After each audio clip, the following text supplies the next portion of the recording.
Buenas noches, estamos muy contentos de que tanto ustedes aquí en la iglesia como aquellas personas que nos sintonizan a través de la emisora WTPM y a través de la internet se encuentren dispuestos a escuchar esta noche el tema de los días que se llaman Sanando Hogares por su gracia. Esos son los temas, ese es el título de los temas o de la base de los temas que se han de estar predicando. Esta es la tercera vez que nos reunimos en esta iglesia y estamos contentos de que estén con nosotros. Con nosotros se encuentra el pastor Edwin López. Él viene desde Oregón y ha tenido a bien estar esta semana acá para traernos estos temas de familia que de tanto beneficio han sido. Mañana se supone que no hubiera una reunión, no estaba planificada, pero sí se ha abierto un espacio y mañana el pastor estará con nosotros aquí también, nuevamente a esta hora, a las 8, las 7:45 a 8.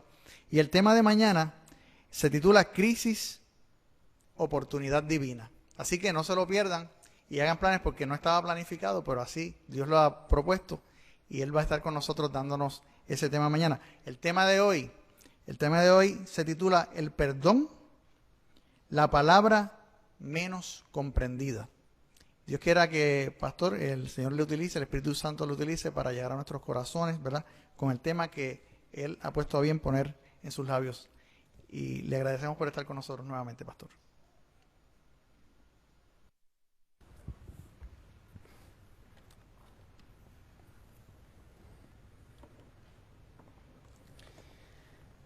Una de las historias más sórdidas, vergonzosas, escandalosas de la Biblia es la que protagonizó el gran pastor de Israel, el rey de Israel, David. Y ustedes conocen esa historia. Es la historia que está registrada en el segundo libro de Samuel, en el Antiguo Testamento, en el capítulo 11. No vamos a leer en detalle la historia porque voy a partir de la premisa de que ustedes la conocen. Es la que describe la caída, el adulterio de David y Betsabé. ¿Cuántos de los que están aquí presentes saben de esta historia? ¿Puedo ver las manos levantadas? Ok, la inmensa mayoría. Y yo estoy asumiendo que los hermanos que están escuchando en el internet y también por la radio están familiarizados, pero voy a hacer una pequeñísima sinopsis. David se había quedado en el palacio, sus ejércitos estaban en la batalla, habían salido a la guerra y David se quedó. Y cuenta el relato bíblico que ese día, esa tarde, David se paseaba por el terrado, dice, de su casa real, y desde allí a David le entró curiosidad por ver y por estar fisgoneando en los patios de las casas vecinas. Y en una de las casas vecinas, una mujer de aspecto muy hermoso estaba bañándose. Y David la contempló y mandó a preguntar por ella, y después que preguntó, quiso traerla al palacio. Y David hizo algo con esta mujer, que era una mujer noble. El relato bíblico tal vez no lo refleja directamente, pero dice el versículo 3 de segundo de Samuel, capítulo 11, dice que cuando él preguntó por esta mujer, le dijeron, es Betsabé, hija de Elián, mujer de Urías Eteo. Ahora, Urías Eteo es un hombre que aparece en la vida de David, por lo menos en el relato bíblico, como un hombre noble, uno de sus hombres más valientes, más leales, una de las personas que lo amaban más profundamente a David. Ese era Urías Eteo. Y le están informando a David, le dicen, esta es la esposa de Urías Eteo. Y envió David mensajeros. Ahora, Urías Eteo estaba en la guerra. Urías Eteo no se encontraba. El único varón probablemente que estaba allí era el rey. Sus hombres más fieles y valientes estaban en el frente de batalla. Y Él envió a buscar a esta mujer y dice el versículo 4 que vino a él y él durmió con ella. Ahora, ustedes pueden imaginar, hermanos, aquí tenemos al rey, ¿no? Y tienes a una dama, una mujer que es traída por la guardia real. Estamos en tiempos del Antiguo Testamento. ¿Qué posibilidades tenía Betsabé de detener al rey y decirle: un momento, yo estoy casada y estoy casada con uno de los hombres que más te aman y que más fiel te es? ¿Qué posibilidades tenía Betsabé de detener a David? La respuesta es: no tenía posibilidades. La desproporción de poder, de autoridad entre Betsabé y David era simplemente gigantesca. Y voy a decir algo aquí. Ahora me voy a tomar yo la atribución de hacer esta denuncia. En realidad, lo que David hizo, considerando, primero, que Betsabé no tenía interés en David. Digo, Betsabé era una esposa, era una mujer honorable, considerando que David era el hombre que detentaba el poder en el reino. Este uso de fuerza política, de fuerza real, el desbalance de poder es tan grande que entonces me siento habilitado para decir que David forzó a Betsabé. Es decir, aquí lo que tenemos, hermanos, es prácticamente un caso de violación. Y Betsabé quedó encinta, la dejó embarazada. Él la mandó de vuelta a la casa. Y David dijo: bueno, ya nada pasó, ¿verdad? Simplemente he tenido una aventura. Pero pronto Betsabé le mandó mensaje y le dijo a David: David, estoy encinta. ¡Ja! Cuando David recibió la noticia, su mente rápidamente trabajó, porque él dijo: bueno, ahora está encinta. Para cuando el bebé nazca, los habitantes de la ciudad de Jerusalén van a hacer matemáticas y se van a dar cuenta que para el lapso de tiempo que el bebé nació y cuando más o menos fue concebido, el esposo no estaba. Ellos saben que yo la traje al palacio, porque este asunto no fue un asunto secreto. Es decir, cuando David trajo a Betsabé al palacio, fue la guardia de David a buscar a esta mujer. Fue un hecho evidente para las autoridades que estaban en el palacio con David. Y David tenía allí hombres que también eran sus asesores de gobierno. Así que él hizo cálculos y dijo: bueno, aquí la única manera de que cuando la gente haga matemáticas y el bebé nazca y no piensen nada malo, es que yo traiga a Urías. Y así que fue como él mandó a buscar a Urías y se lo trajeron al palacio. Urías llegó y entonces el rey lo atendió, le dio de comer, le hizo un banquete, le preguntó por la salud del pueblo. Y entonces ya por la noche le dijo David a Urías le dijo: desciende a tu casa y lava tus pies, vete a la casa, duerme con tu esposa, tómate una vacacioncita, tú eres un hombre trabajador, eres un gran soldado, estás allá arriesgando la vida por mí. Anda, Urías, quédate con tu esposa. Y Urías salió de delante de la presencia del rey. Y David posiblemente durmió tranquilo. Él dijo: ya está, solucionado el problema. Ahora Urías duerme con su esposa. Cuando el bebé nazca, ya saben que Urías durmió allí. Claro, las cosas se le comenzaron a complicar a Urías cuando al siguiente día le dijeron a David: David, mira, Urías no descendió a su casa. Urías durmió a la puerta de tu palacio. ¡Ja! Y ahí sí que el estómago se le comenzó a subir a David. Y entonces David dijo: bueno, aquí algo ha fallado, necesito convencer a este hombre. Y lo volvió a llamar un segundo día y lo tuvo con él, lo emborrachó. Y después que lo emborrachó le dice: mira, ahora sí, vete a dormir con tu esposa, anda, quédate con tu esposa. Y Urías no fue la segunda vez. Y ahora sí que era un problema para David, porque David dijo: ahora sí la cosa se me está complicando acá.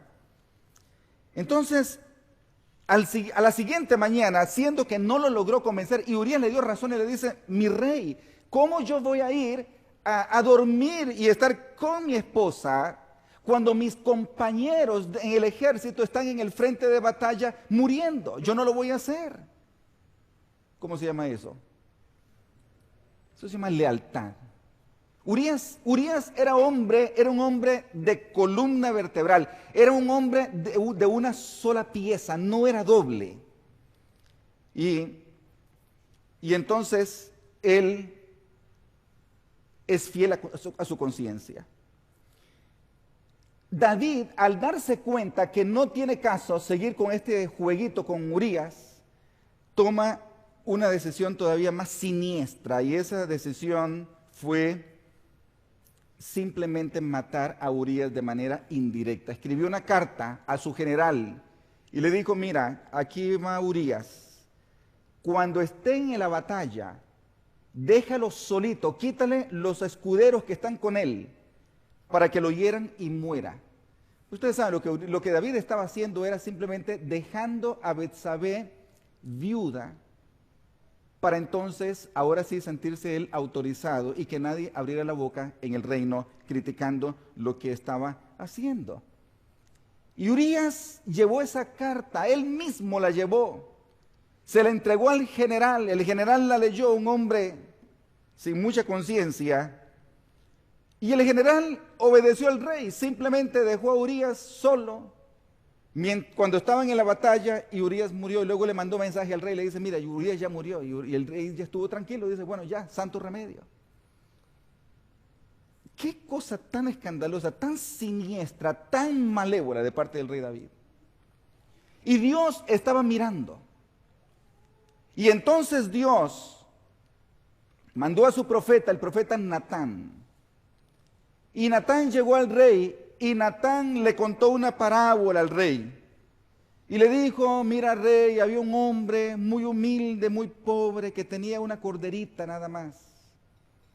Y he aquí el rey, que tenía ganados, que tenía posesiones, que tenía tantas cosas, vino y le arrebató la corderita a este hombre humilde y lo mató a él. Y David se enfureció, y David dijo: no puede ser, y eso pasó en mi reino, no puede ser. Dice: el que hizo tal cosa tiene que pagar 4 veces. Y Natán le dice: sí, le dice, pasó en tu reino, y fuiste tú, le dice, porque tú le quitaste la única esposa a Urías y lo mataste a él, tú siendo un rey, teniendo un harén. Y Dios, cuando David se arrepintió, dijo: he pecado, es verdad, he pecado, acepto. David recibió mensaje del profeta, le dice: Jehová ha determinado que no vas a morir, pero tú diste la sentencia, tú dijiste que tienes que pagar 4 veces, y 4 veces vas a pagar el pecado que has cometido. Y la historia revela que David pagó 4 veces. Hubo 4 tragedias terribles en su familia que fueron parte del castigo divino por el pecado que había cometido. El primer castigo fue que el bebé que nació murió. El segundo castigo fue que el hijo mayor de David, Amnón, violó a su propia hermana, otro escándalo en la familia del rey. El tercer escándalo fue que, bueno, la hermana, yo dije hermana, en realidad su media hermana, porque eran hermanos de diferentes mamás. Entonces, pero esta chica que había sido violada por su medio hermano, tenía un hermano, Absalón, que ese sí era hermano o sea, por parte de David, pero también por parte de madre, era hermano 100%, por así decirlo. Y entonces Absalón vengó la violación de su hermana, matando a Amnón. Ese fue el tercer escándalo. Y el cuarto fue cuando el mismo Absalón se rebela contra su padre David y decide darle un golpe de estado a su papá. Y esa es otra historia tremenda, y yo quisiera, mis queridos, que consideren, ahora aquí entra, que consideren conmigo algunos detalles de esa historia. Cuando Absalón, su hijo, el hijo de David, se rebela, en la narración bíblica hay un personaje que comienza a llamar la atención. Vayan conmigo, los que tienen Biblia, al segundo libro de Samuel, capítulo 15, versículo 31. Hay algo interesante allí. Segundo de Samuel,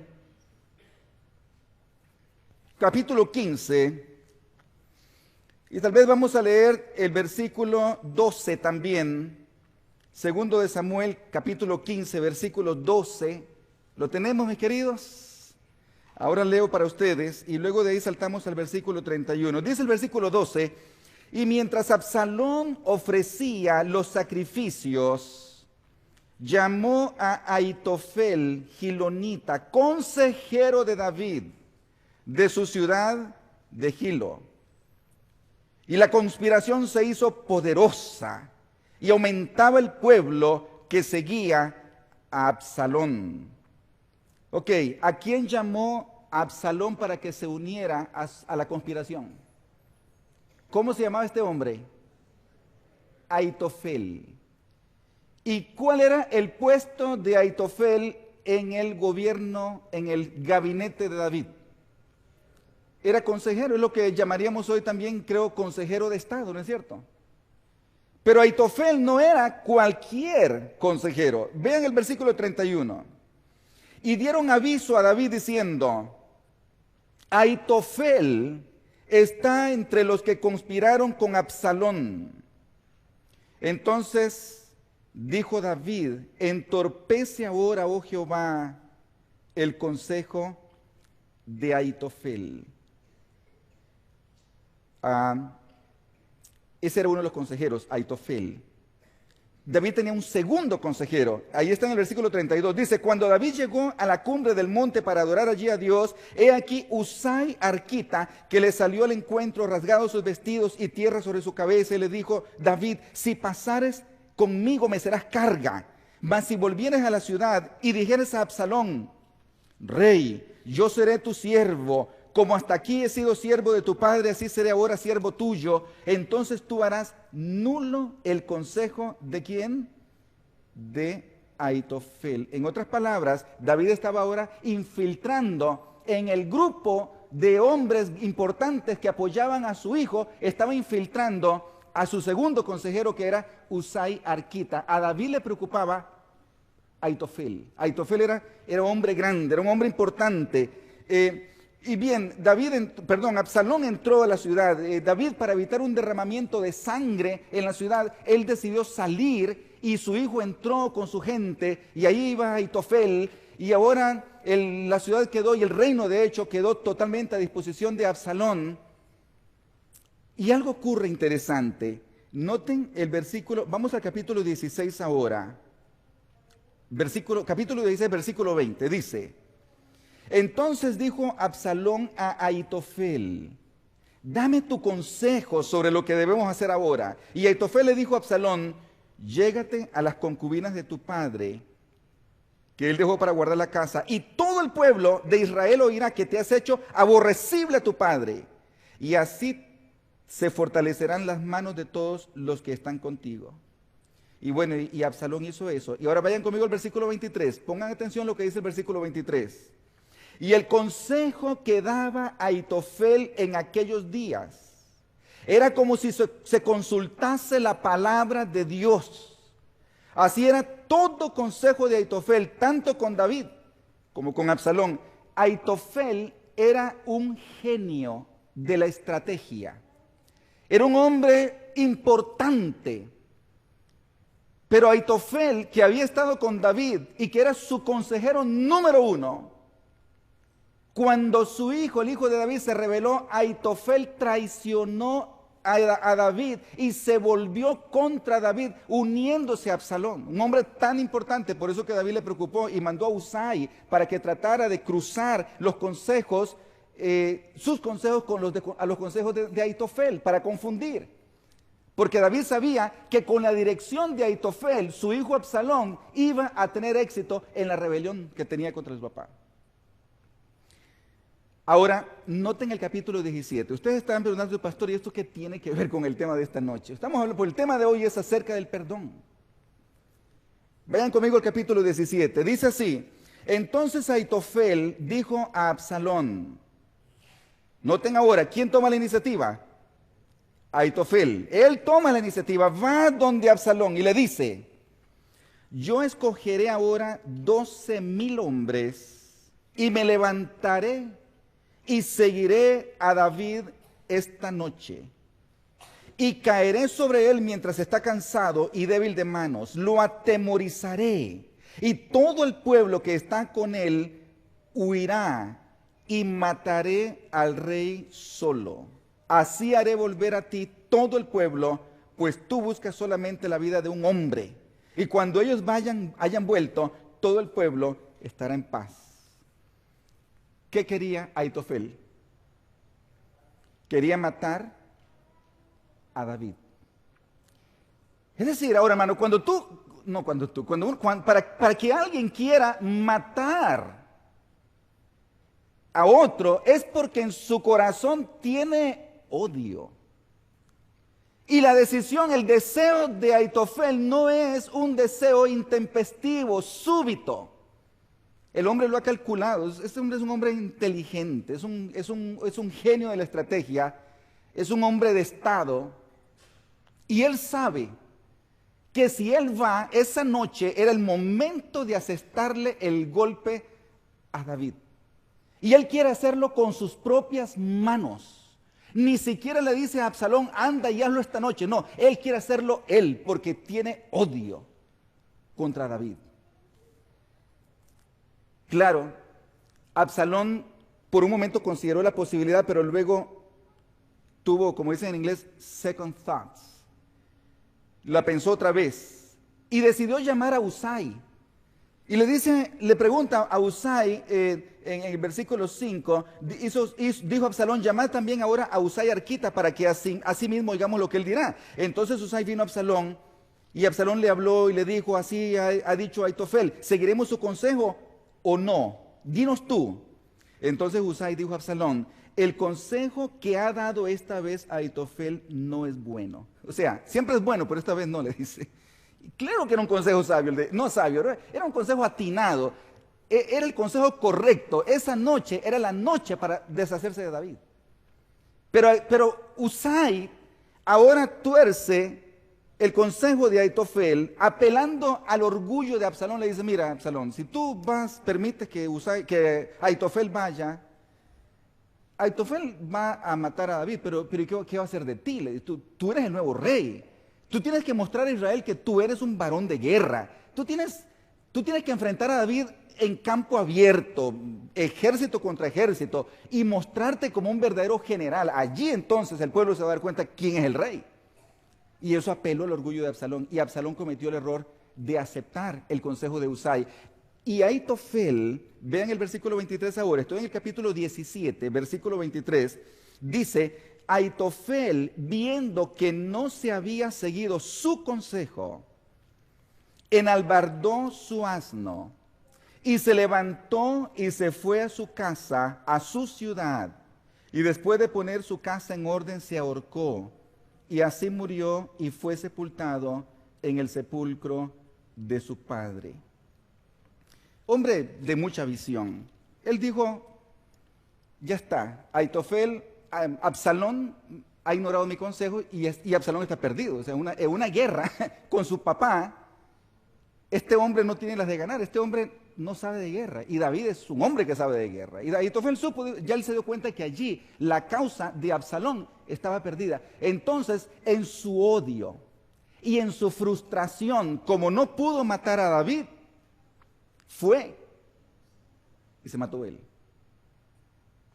Ahora, lo que a mí me ha intrigado y me intrigó por mucho tiempo es por qué Ahitofel se rebela. Incluso David escribió un salmo donde dice, y tú, amigo mío, que compartías el pan conmigo, tú te has rebelado contra mí, me has traicionado. David le dedicó un salmo a Ahitofel.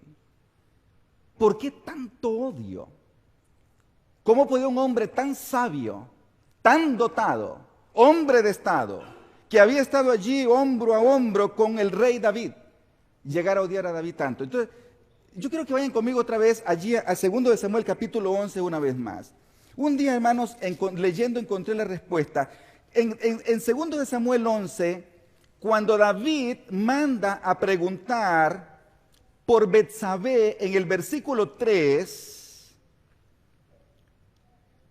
le informan a David y le dicen, aquella es Betsabé, hija de quién? ¿Hija de quién? ¿Están siguiendo sus Biblias? Hija de Eliam. ¿Mujer de quién? De Urías Eteo. No olviden, era la hija de Eliam. Ahora, la pregunta es, ¿quién era Eliam? Entonces yo quiero que vayan conmigo a 2 de Samuel. Ahora vamos a ir al capítulo 23, versículo 34. 2 de Samuel, capítulo 23, versículo 34.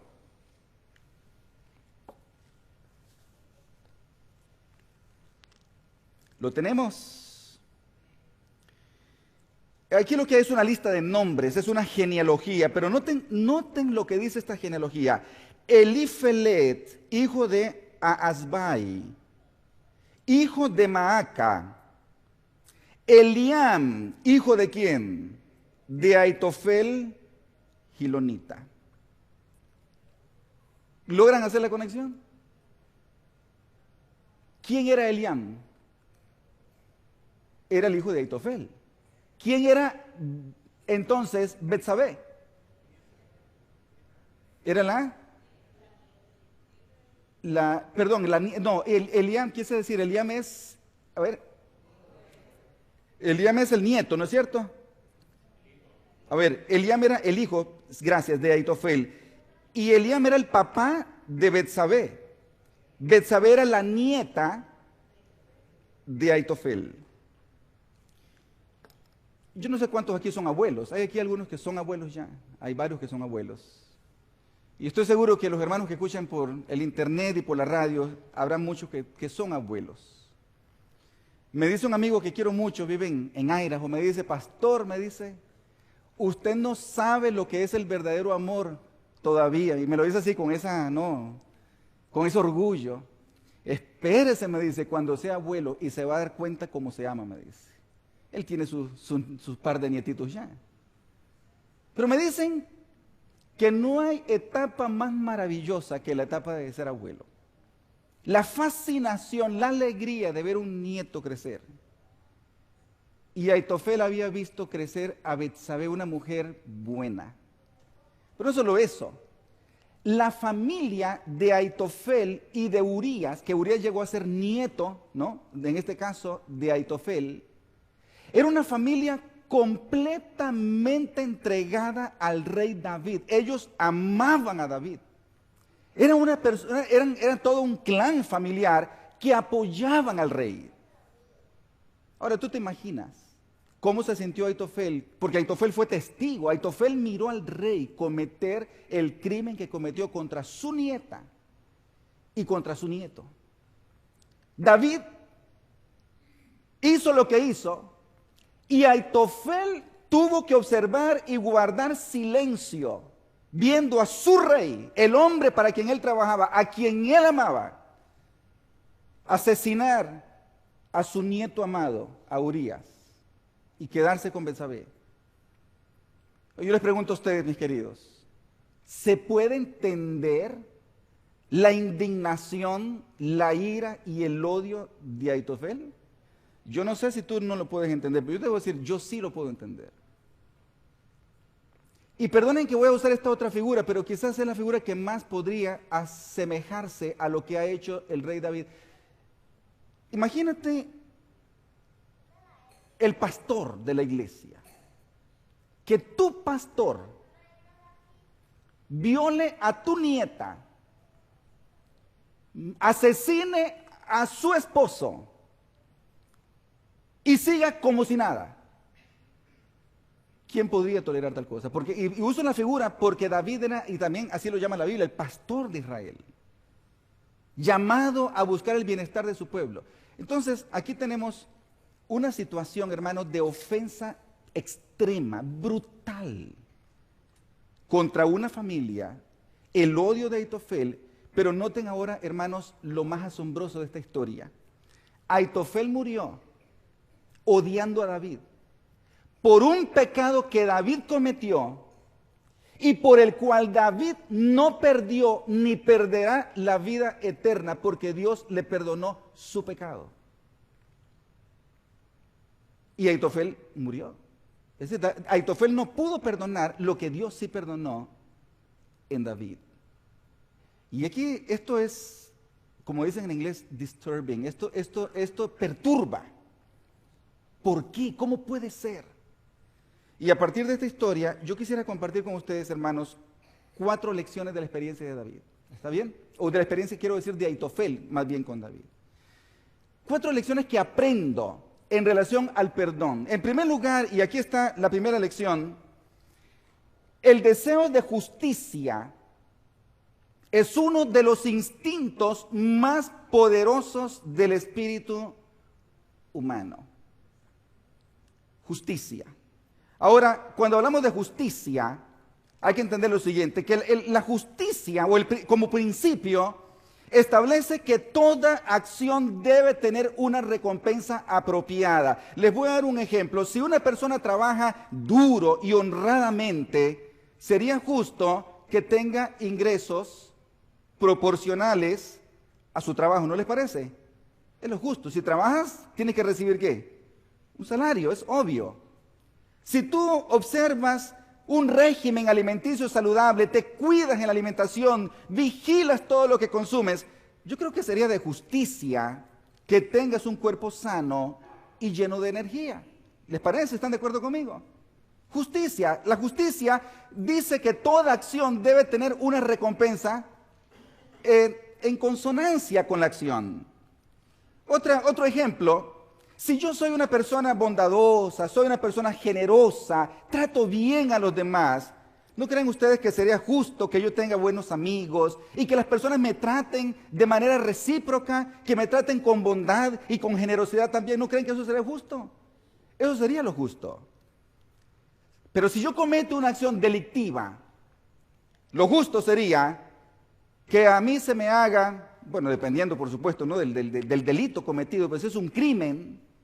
Debiera haber un juicio, debiera haber cárcel para el que comete el crimen. Justicia. La justicia dice que toda acción debe tener una recompensa apropiada. Ahora, ¿pero qué pasa cuando el principio se rompe? ¿Qué pasa cuando se comete una injusticia o cuando yo percibo que se comete una injusticia contra mí y no tengo las herramientas para llevar a cabo justicia? ¿Qué fue lo que pasó en el caso de Aitofel? Aitofel no tenía las herramientas para hacer justicia con lo que David estaba cometiendo. ¿Qué ocurre? Bueno, sencillo. Confeccionamos una factura, ¿no? Me ofendió la persona X, cometió una injusticia contra mí, me hizo un daño. Y eso yo hago una factura por eso. Eso queda escrito en mi corazón. Fulano de tal me debe una. Esa factura, mi querido, va a especificar lo que nos ha sido quitado. Y a partir de allí nos dedicaremos a buscar formas de cobrar esa factura. Y entramos entonces en una faceta de autoconmiseración. Es decir, yo comienzo en mi mente, en mi corazón, a nivel consciente y a nivel inconsciente, comienzo a sentir lástima por un lado porque alguien ha cometido un daño contra mí, pero también siento indignación. No tengo forma de llevar a cabo la justicia, pero mi corazón va a buscar de alguna manera cobrar esa factura. Y las consecuencias, ¿cuáles van a ser las consecuencias? La persona comienza a sufrir de insomnio, comienza a sufrir jaquecas, comienza a padecer inestabilidad anímica, comienza a deprimirse y comienza a experimentar diferentes síntomas en su cuerpo, pero que son causados por ese estado de inquietud mental, emocional que tiene la persona. Ahí está. Hay personas que se dicen, yo sufro de insomnio, sufro de ansiedad. Y saben que en el fondo es posible que lo que están pasando es que hay alguna factura que están cobrando y que no han podido cobrar todavía y se sienten inquietas. ¿Cuántas noches de insomnio habrá padecido Aitofel? ¿Saben cuántas jaquecas habrá tenido? Y mientras tanto su corazón hirviendo, creciendo allí en odio contra David. Esto es interesante, mis queridos, cómo funciona, ¿no es cierto? Yo quisiera compartir con ustedes Y el sábado hablamos acerca de la ira y vimos que la ira es el fruto de nuestros amores desordenados. Eso es lo que vimos a partir del libro de los Proverbios el sábado pasado. Pero yo quiero mostrar otro ángulo de la ira según algunos expertos en salud mental. Hay expertos que dicen que la ira, vista desde un punto de vista fisiológico, no es más que una descarga de adrenalina en el torrente sanguíneo. Es decir, que el punto inicial de la ira es un estado de alerta, fisiológicamente hablando. No es una emoción, es una reacción fisiológica. Ustedes están aquí escuchándome, pero si ahí por la banca donde usted está pasara una serpiente venenosa y saltas inmediatamente te subes a la banca, ¿no es cierto? Ok, ese salto y ese estado de alerta en que estás es porque hubo en tu cuerpo una descarga ¿de qué? De adrenalina. Y entonces eso es ira en su forma más básica, en su forma más práctica y funcional, porque tu cuerpo tiene que estar alerta ante una situación. Entonces dicen los expertos que esa descarga de adrenalina en el cuerpo es producida por tres fuentes, que son fuentes de dolor. Ahora, yo sé que hay teorías y habrá diferentes posiciones al respecto, pero vamos a usar estas tres, ¿ok? Dicen ellos, frustración. Cuando tú te frustras, tu cuerpo produce, tus glándulas, ¿cómo se llaman? Endocrinas, gracias, segregan, arrojan a tu cuerpo, a tu sistema sanguíneo, adrenalina. Es la frustración o el temor, como ya lo mencioné, o bien una ofensa, una herida, que alguien te abra una herida en tu corazón. Entonces, inmediatamente eso produce un estado de alerta en tu organismo. Así inicia.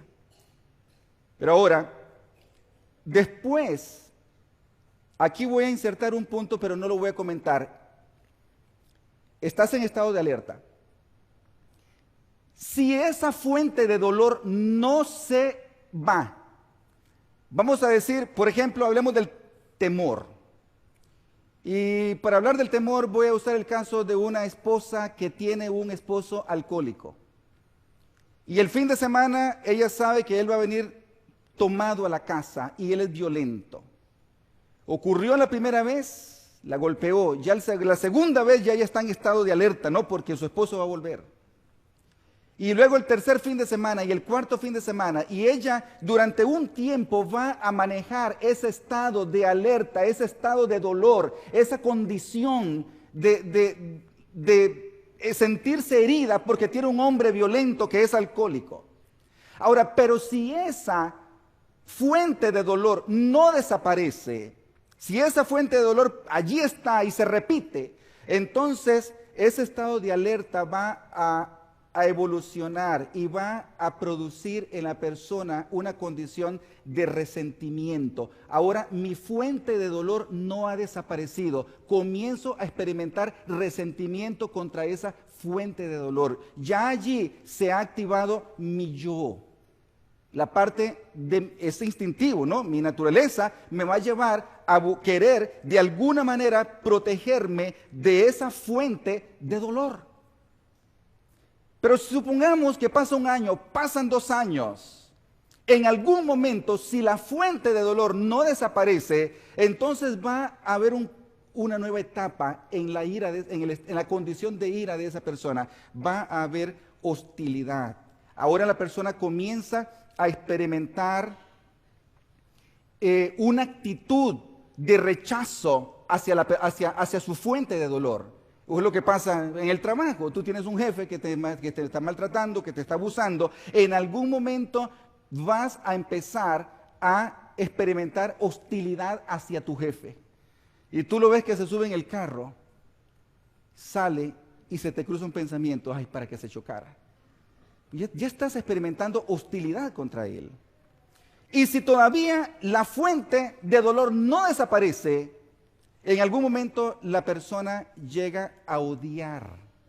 En el odio, tú ya en tu corazón deseas hacerle mal a esa persona que te está causando dolor. Y finalmente, dicen estos expertos, se llega al asesinato. El asesinato no es que tú matas literalmente, simplemente es cuando se pone fin a la relación. Una persona que renuncia al trabajo porque tiene un jefe incómodo. Una persona que busca el divorcio, dice, bueno, me divorcio, no puedo estar más contigo. Es porque ya completó el ciclo de la ira. Y ya no hay más nada que hacer, ahora la persona se marcha. Se acaba. Tal vez si lo ponemos de esta otra o así, de esta, no. Primero tenemos una fuente de dolor, ¿ok? Una reacción fisiológica. Luego se activa en nosotros nuestro yo. Comienza a surgir el resentimiento. Luego hay hostilidad, sentimiento de hostilidad hacia la otra persona. Hay odio. Y luego el asesinato. Y esto se cumplió en Aitofel. Es decir, Aitofel no logró en ningún momento interrumpir su proceso de rencor o de ira hacia David porque no tenía la forma de cobrar. Aitofel quería justicia. Y recuerden, en el fondo, dentro de este proceso de la ira, lo que el corazón busca es ¿qué cosa? Justicia, que se haga justicia. Y puede ser que el daño que se te ha hecho es percibido o es real. Pero en el fondo tú quieres justicia. Aitofel quería justicia. Es un instinto en la persona desear justicia. Pero yo hablé del yo dije que el yo se activa. En algún momento el yo interviene en este proceso, en este ciclo de la ira. Ahora, quiero compartir con ustedes una cita que se encuentra en el libro El discurso maestro de Jesucristo, escrito por Elena G. de White. Dice ella, escuchen bien, es el amor a uno mismo lo que destruye nuestra paz. Mientras viva el yo, estaremos siempre dispuestos a protegerlo contra los insultos y la mortificación. Pero cuando hayamos muerto al yo y nuestra vida esté escondida con Cristo en Dios, no tomaremos a pecho los desdenes y desaires. Seremos sordos a los vituperios y ciegos al escarnio y el ultraje.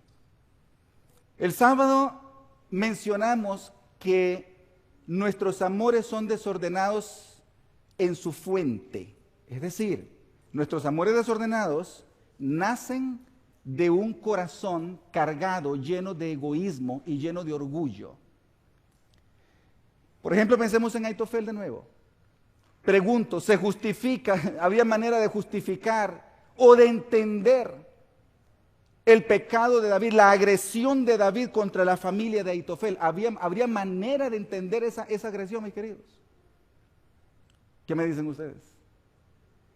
Obviamente no es posible. Hay una sola palabra para definir el acto de David: maldad pura. Maldad pura.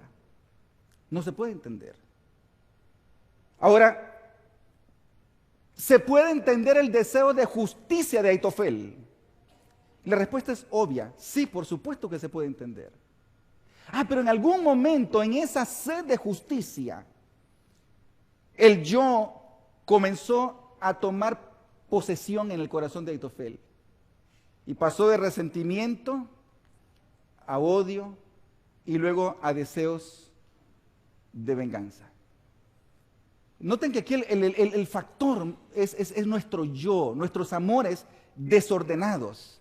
Y esa es la situación que tenemos aquí. Entonces tenemos primera lección, hermanos, una vez más, en este tema de la historia de Aitofel. En primer lugar, lo que yo aprendo de su historia es que en mí, ante cualquier acción que yo perciba como injusta o que en efecto es injusta, en mí inmediatamente va a estar instintivamente el deseo de que se haga justicia. Y ese deseo de que se haga justicia va a ser controlado por mi yo, por mi corazón cargado de orgullo y cargado de egoísmo. La segunda lección que aprendo de la historia de Aitofel es esta, mi querido. Al corazón natural le es imposible separar su sentido de justicia de la amargura y el odio. No podemos, no encontramos, no hay manera de separar por lo que ya hemos dicho, porque nuestro corazón está distorsionado, está pervertido por la realidad del pecado. Por eso ninguna sociedad civilizada permite a las personas tomar la justicia en sus propias manos. Entonces ven, la venganza, y a veces cuesta distinguir entre venganza y justicia, porque uno dice, oh, esto es justicia cuando estamos vengándonos. ¿Cuál es la diferencia? No es tan fácil distinguir entre justicia y venganza. Aún los expertos en leyes tienen dificultad en distinguir, pero por lo menos se sabe que la venganza busca satisfacer los sentimientos de la víctima, es decir, quiero justicia. El problema es que cuando la persona toma la justicia en sus manos, su corazón está tan enardecido que no tiene una medida proporcional, sino que a partir de algún momento, en vez de aplicar justicia, lo que va a hacer es es decir, provocarle dolor al perpetrador, un dolor que es superior, que va más allá del dolor mismo que el perpetrador generó en ocasiones. Ahora, la justicia, en cambio, busca preservar el orden social y la equidad entre las personas. Por eso que la justicia debe estar en manos de entidades, instituciones del gobierno, no puede estar en nuestras manos, por supuesto. Aitofel quiso hacer justicia. La razón estaba de parte de Aitofel. ¿Tú ves? Ahora nota esto, mi querido. He mencionado aquí la palabra justicia y la palabra razón. Nuestro corazón, como ya lo dije, es un corazón poseído por el orgullo, por el egoísmo, y hay maldad en nuestro corazón. Ninguno de nosotros aquí puede decir, mi corazón está lleno solamente de bondad. Yo no voy a negar que tu corazón tiene bondad también, sin duda. Alabado sea el Señor, porque hay mucha bondad en los corazones de cada ser humano, en el corazón de cada ser humano. Pero hay maldad. Y algo peligroso en las manos del ser humano es tener la razón de parte nuestra. Esto se aplica a todas las esferas de la existencia nuestra. Por ejemplo, no hay nada más peligroso que tener la verdad de parte mía, y especialmente la verdad religiosa. Cuando yo tengo la verdad religiosa, ¿saben cuál es mi primer instinto? Mi primera reacción, tengo la verdad religiosa, por lo tanto te voy a probar que tú estás ¿qué? Estás equivocado. Y en ese gesto de probarle al otro que está equivocado, en ese instante estoy alimentando mi propio orgullo. No hay peligro más grande, mi querido, que tener la verdad. Suena irónico. Y lo digo esto porque el mayor deseo de las personas es tener ¿qué cosa? La verdad, tener la razón. Pero y te invito a que consideres, si tú quieres ser un verdadero hijo de Dios, necesitas algo más que solamente tener la razón y la verdad. Aitofel tenía la verdad y la razón de su parte, y miren lo que lo convirtió, ese tener esos dos tesoros en su mano, lo convirtieron en asesino, y Aitofel perdió su vida eterna, no pudo perdonar. Tercera lección que aprendo de Aitofel. He mencionado dos lecciones hasta aquí. La primera es, ¿qué dijimos? Primera lección es que en el corazón, el sentido de justicia en el ser humano es ¿qué? Instintivo, es natural. Cuando alguien nos hace un daño, queremos justicia.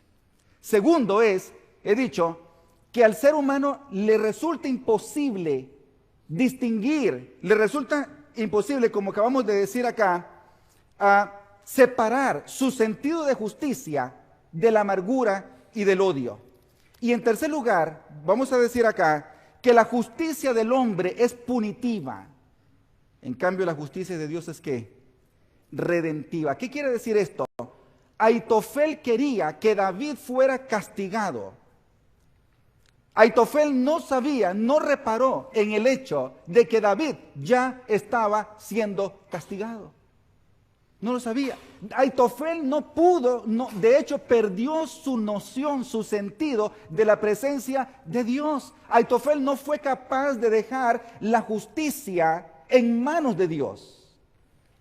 Y la justicia de Dios ya estaba actuando, pero la justicia de Dios, mi querido, Al hombre natural le es imposible entender la justicia de Dios, porque la justicia de Dios es redentiva. Aitofel quería, o para Aitofel, el castigo que David merecía era la muerte. Para Dios, el castigo, lo que Dios quería para David era redimirlo, era ver a David arrepentido y restaurado.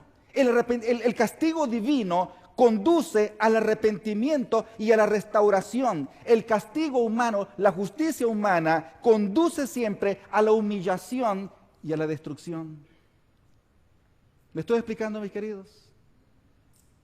La justicia de Dios es redentiva, pero la justicia del hombre, ¿cómo es? Es punitiva. Y aquí voy a la cuarta lección y con esto estoy concluyendo. Mi querido, el único camino, en el caso de Aitofel, Aitofel pudo haber salvado su vida. Y la pudo haber salvado a través del perdón. Por supuesto, no hubo espacio en su corazón para el perdón. Ahora, al hablar del perdón, tenemos que reconocer esta realidad. El perdón es un evento injusto. Escuchen lo que estoy diciendo. El perdón es un evento injusto, pero es el único camino a la vida. Nota esto, cuando alguien te hace un daño, ¿qué es lo que tu corazón desea? ¿Qué desea tu corazón? Justicia. Justicia. Pero tú vienes ante la presencia de Dios y Dios te dice, necesitas perdonar. Pero el perdón, ¿qué es? De acuerdo con lo que estoy enunciando aquí, ¿es un acto qué? Injusto. Y por eso es que el perdón es tan mal comprendido. Y por eso es que es tan difícil perdonar. Porque recuerda, tu corazón clama por justicia. Pero el perdón es justamente lo opuesto de la justicia. ¿Y por qué es lo opuesto de la justicia? Vamos a tratar de entender un par de cositas, hermanos, en relación con el perdón. Yo quiero que ustedes me acompañen a Génesis capítulo 3, versículo 21. En Génesis capítulo 3 encontramos, en la narrativa bíblica, encontramos el momento más catastrófico, más trágico de la raza humana. Adán y Eva pecan. Al pecar, hunden a la humanidad en este mundo de dolor y de muerte. Pero allí, en el versículo 21, Dios hace algo por Adán y Eva. Ustedes conocen el relato, cuando Adán y Eva pecaron, ellos se vistieron con sus propias manos. ¿Qué hicieron ellos? Cosieron con sus manos vestidos ¿de qué? De hojas. Y se vistieron. Que en sí mismo ese acto de vestirse es el deseo del hombre de justificarse a sí mismo. Es lo que hicieron ellos. Esa historia de Adán y Eva vistiéndose con hojas de higuera me hace recordar cuando mi segundo hijito todavía tenía meses, tal vez tendría 6 o 7 meses, yo trabajaba en Panamá de misionero. Tenía un carrito viejo, un Volkswagen Jetta diésel que botaba aceite. Y entonces en el estacionamiento de mi casa, donde estacionaba obviamente el vehículo, había una mancha de aceite bastante grande. Y mi hijo, José, gateó, se salió y se me extravió. Yo no lo encontraba y mi esposa había salido, me había dejado a mí cuidándolo. Yo estaba cuidando los libros, se me olvidó mi hijo. Y después comencé a buscar a mi hijo. Eventualmente lo vi a través de la puerta y él estaba sentado en el centro mismo de la mancha de aceite. Y ustedes saben la curiosidad de un niño, ¿no? Los niños quieren experimentar las texturas, ¿no? de todo. Así que él estaba pasando sus manitas hacia alrededor, disfrutando la sensación esa, ¿no? Nueva para él, ¿no? Del aceite, de la mancha de aceite. Cuando yo lo miré, le dije, Gaby, porque él se llama José Gabriel, pero nosotros le decíamos Gaby, Gabriel. Gaby, mira tus manos. Y él se miró las manitos negras. Inmediatamente él comenzó a hacerse así en su suétercito, ¿no? Para limpiarse, porque es instintivo en el ser humano querer limpiarse. Y Adán y Eva también quisieron limpiarse, se cubrieron ellos. Pero entonces Dios, en el versículo 21, dice que Jehová Dios hizo al hombre y a su mujer túnicas de pieles y lo vistió. Ahora, hacer túnicas de pieles invoca una serie de imágenes, mi querido. Para que Dios pudiera hacer las túnicas de pieles, Dios tuvo que traer animales y tuvo que sacrificar esos animales. Y Adán y Eva miraron a esos animalitos cómo su sangre era derramada y cómo la piel era tomada y convertida eventualmente en lo que serían sus abrigos. ¿Cuánto tiempo duró el proceso? Yo no sé cuánto tiempo duró el proceso. Pudo haber sido un así fiat, como se dice, no un hágase ya, pero pudo haber sido a través de los días. Quizás Dios decidió seguir un proceso natural, sacó las pieles, las secó y Adán y Eva tuvieron que ver todo el proceso. Ahora, ese es el proceso del perdón.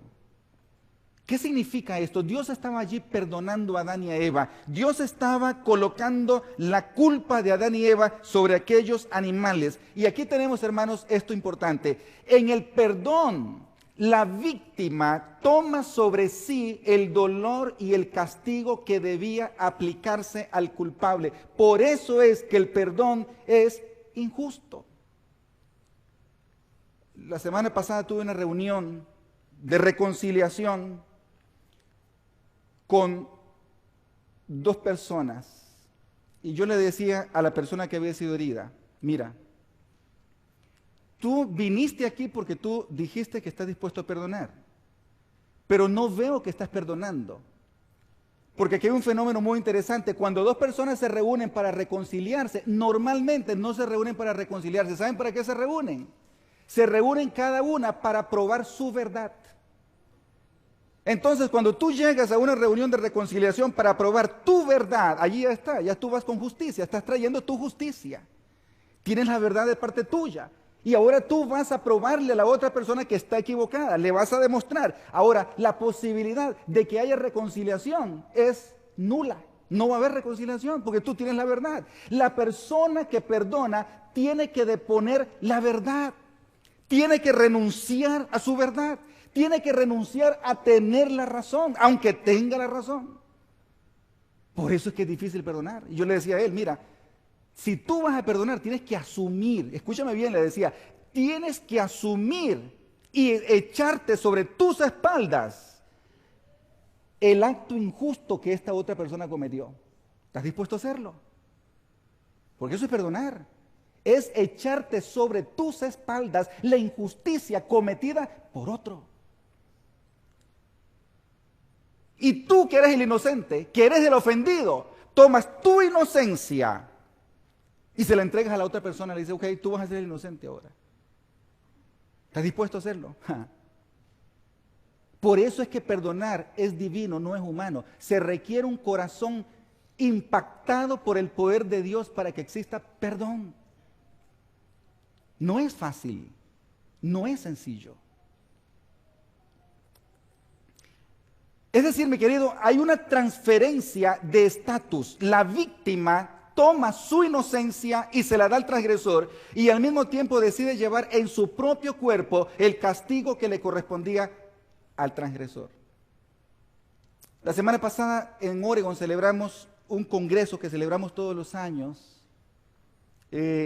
donde reunimos a todos, cientos y cientos de líderes de nuestras iglesias hispanas en Oregon. Y estuvo con nosotros una doctora, la doctora Ruth de Paiva. Yo no sé si ustedes conocen a la doctora Ruth de Paiva.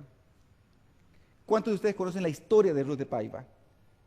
Nadie, algunos la conocen, 2 personas. Pero yo lo voy a contar porque hay muchos hermanos que no la conocen.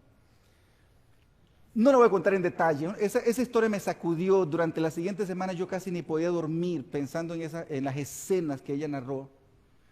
Pero ellos han sido misioneros, han consagrado, ella es doctora en psicología, han consagrado su vida junto con su esposo a ser misioneros, y especialmente en el África, en Chad y en diferentes países, Sudán, allá en África.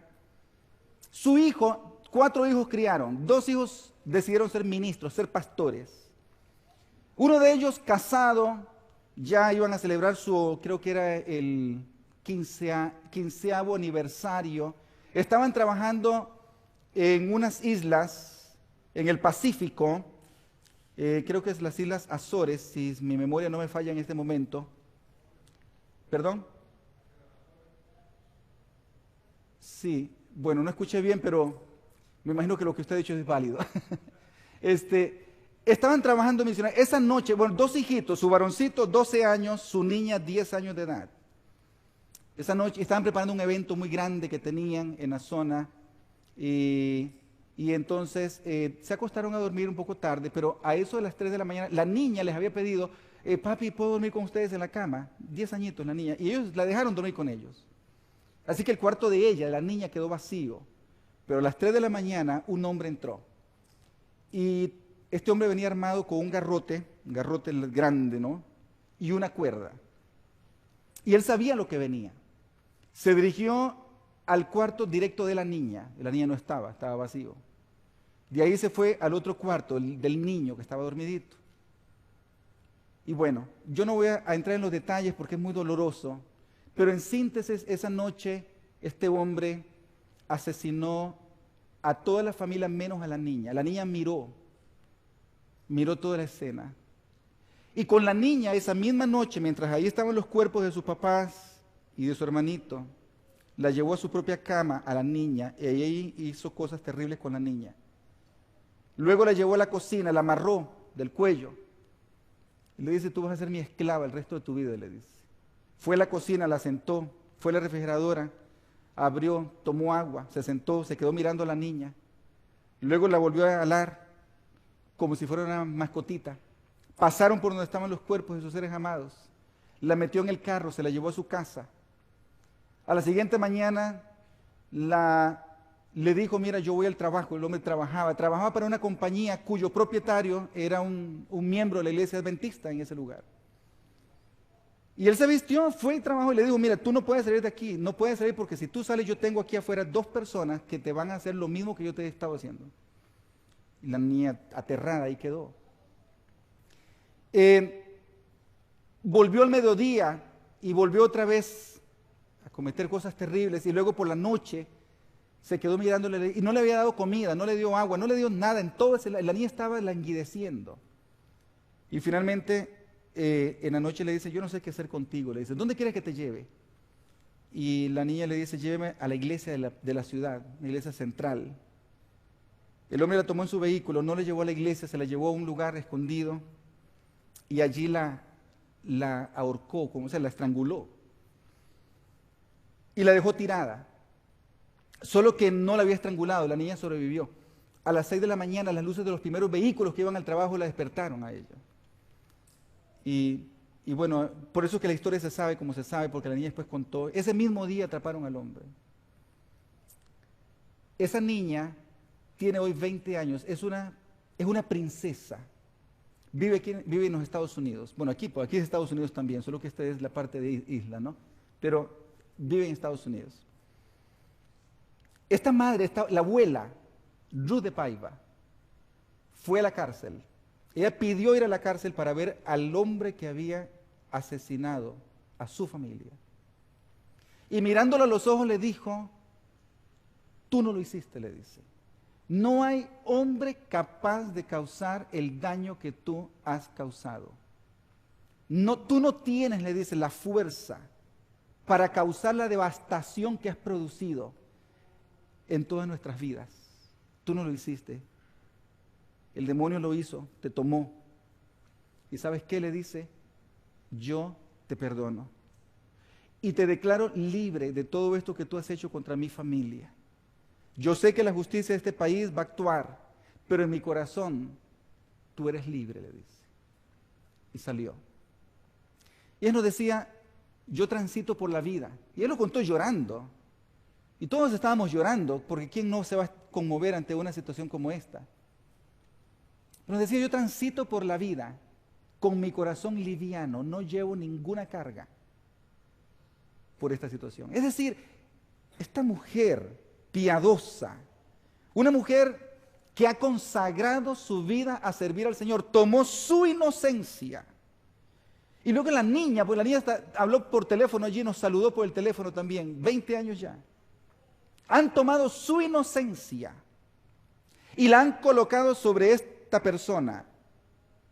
Y ahora ellos llevan en su cuerpo, en su ser, las heridas, el daño, la destrucción devastadora producida por esta persona, la llevan ellos.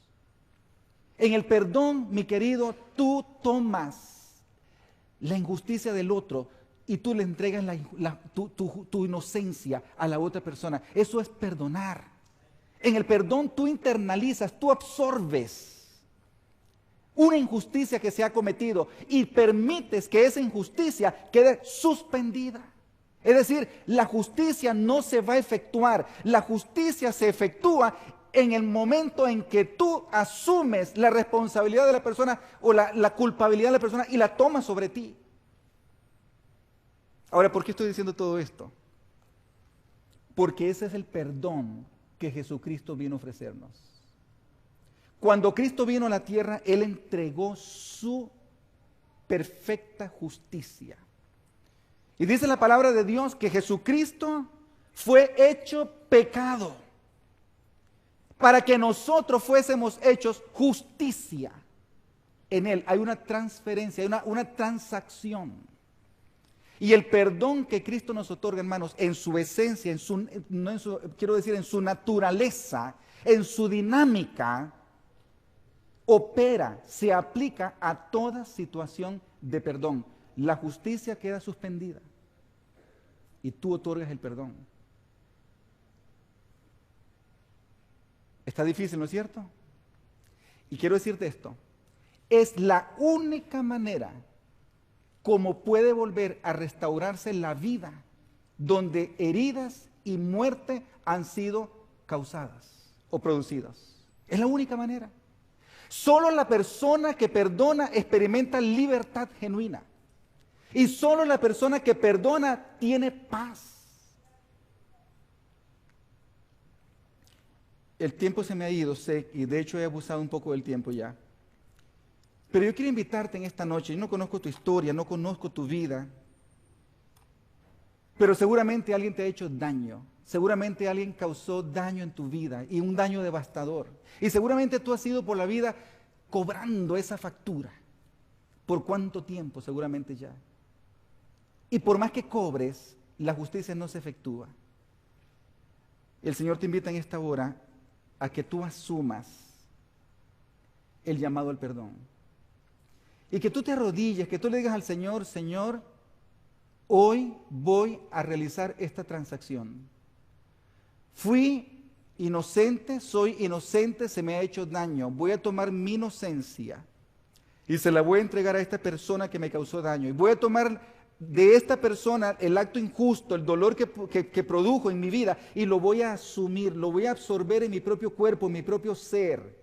Y voy a convertir este dolor y esta herida en algo productivo. Voy a perdonar. Voy a convertir esta muerte en vida. Por tu poder, por tu gracia. Y ese es el llamado que te hago en esta noche. Para que lo hagas. No voy a invitar a que pases al frente. Solamente quiero invitarte a que allí donde estás, inclines tu rostro. A mis hermanos que están en el internet escuchando o en la radio, si puedes, allí donde te encuentras, inclinar tu rostro en esta hora, quiero que me acompañes en esta oración. Vamos a orar. Cariñoso Dios, esto es un misterio. El perdón es invento tuyo, Señor. El corazón humano jamás podría diseñar un recurso espiritual, emocional, psicológico tan poderoso, tan efectivo, tan sanador, pero tan imposible de realizar a menos que tú nos capacites, Padre Santo. Y aquí estamos en tu presencia, pidiendo sanidad para nuestro corazón. Oh Santo Dios, que tú arranques la ira, arranques el odio, arranques el rencor, arranques el deseo de justicia, porque la justicia fue cumplida en la muerte de Cristo Jesús. Y que en esta hora seamos movidos a otorgar perdón y a dejar de cobrar. Oh Padre, te estoy rogando que este milagro acontezca en esos corazones que necesitan hoy perdonar. Te lo suplico en el nombre de Cristo Jesús. Amén. Amén. Mañana a las 7:45 vamos a estudiar el otro tema que ya anunció nuestro hermano, crisis, oportunidad divina. Están invitados para mañana a las 7:45. Que el Señor los bendiga ricamente. No sé si hay un himno final. Sí, ok, creo que hay un himno final. Gracias.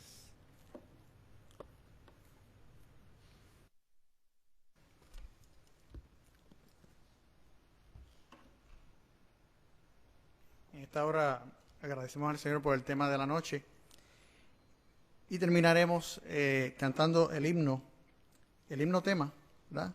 La familia de Dios, himno número 531.